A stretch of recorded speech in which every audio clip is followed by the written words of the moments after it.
Napakawalang hiya nung tao na yun, Mr. Chair. Ayaw ko na pong patusin siya. Katulad po ng halimbawa, itong AB Leisure Exponent Inc. Yung mga games niya po, ito yung DG Plus, Arena Plus, Bingo Plus. Ito po yata yung nag-sponsor nung isang concert. Ngayon lang, pati po ako ay kanyang idinawit. Nagpapatawa po siya. Nakita niya yung dating Senador Grace po na nagtatawa. Natawa po at siguro naging successful siya. Napatawa niya si Senador Grace po.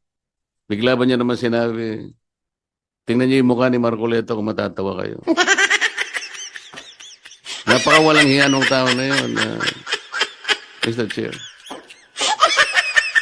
Ayaw ko na pong patusin siya. Ang nag-sponsor po yung DG Plus.